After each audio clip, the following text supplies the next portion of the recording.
Kung Golden State Warriors fan ka, medyo hindi po okay ang video na ito in a way na ililid ka nito sa konklusyon na baka lang naman magkaroon ng malaking pagbabago ang Dubs. Yung nakasanayan mo 5 o 10 years ago, baka hindi na po maging ganon. Pagkatapos nga po ng pagkakalaglag ng Warriors sa play-in tournament kontra sa Kings, shift-matic ang focus nila sa off-season.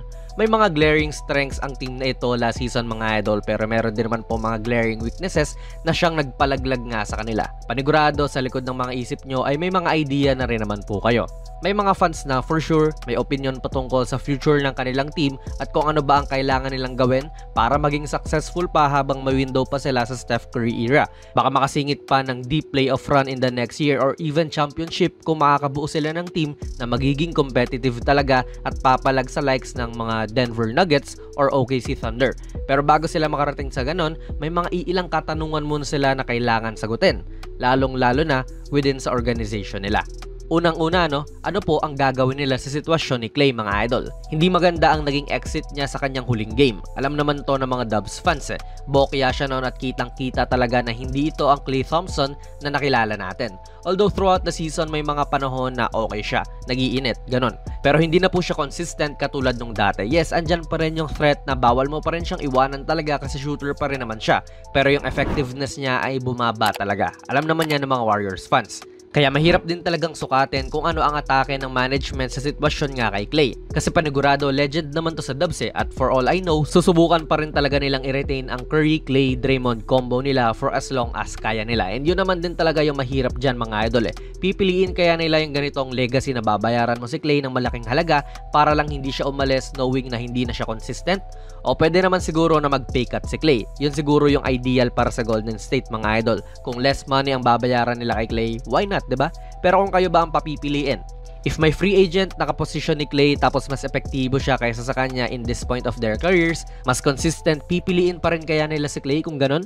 Like for example, si Malik Monk, although undersized, napaka-electric nito maglaro para sa Kings. Ultra consistent na shooter kaysa kay Klay last season. At paniguradong mag-fit talaga sa sistema ng Golden State or even KCP na free agent din po. Okay na floor spacer, bawal mo rin iwanan panigurado at may mas consistent na depensa kumpara mo kay Klay Thompson ngayon. Mas pipiliin pa ba nilang bayaran si Klay ng mas mataas na halaga kaysa habulin yung mga ito na makakatulong talaga sa kanilang team?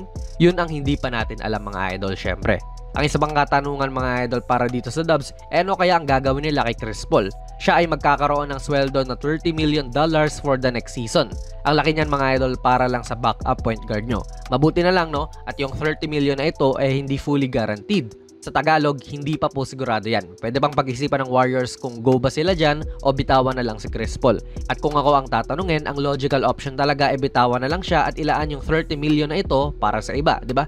I mean, buti sana kung superstar level pa rin si Chris Paul pero hindi na nga po. Kahit na maganda naman ang pinakita niya talaga sa Warriors this past season, nagiging maliit talaga sila lalo kapag pinagsasabay sila ni Steph. At hindi lang po ito dahil hindi na nga superstar level si Chris Paul mga idol. Sa team budget din nila, masyadong malaki ang kain ni Chris Paul. Alam nyo namang may salary cap sa NBA para hindi lang gastos ang gastos yung mga teams ng malalaki. At last season, dahil nga rin sa mga kontrata ng mga players nila, Warriors po ang nagbayad ng pinakamalaking halaga sa mga players nila with a total of $209 million. Wala pa yung tax dyan. Mas mataas pa sila sa Phoenix Suns di hamak.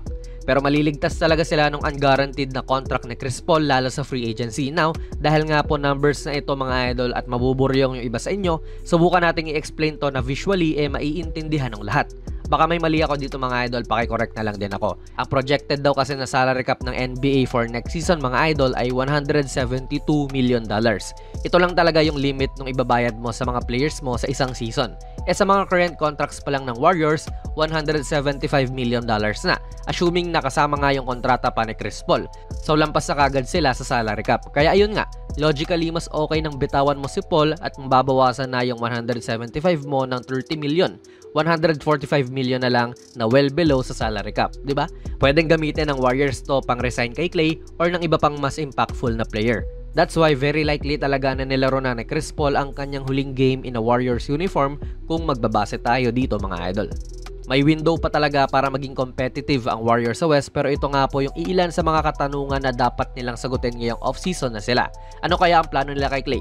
Dapat bang bitawan si Chris Paul? At syempre, marami pa pong iba. Pero kung kayo ang sasagot ng mga tanong na ito mga idol, ano po ang masasabi nyo? Ilagay nyo lang po ang inyong mga komento sa ating comment section sa baba. Plug na rin natin ang ating very first merch mga idol. Ako ang nag-design itong mala vintage na Kobe shirt.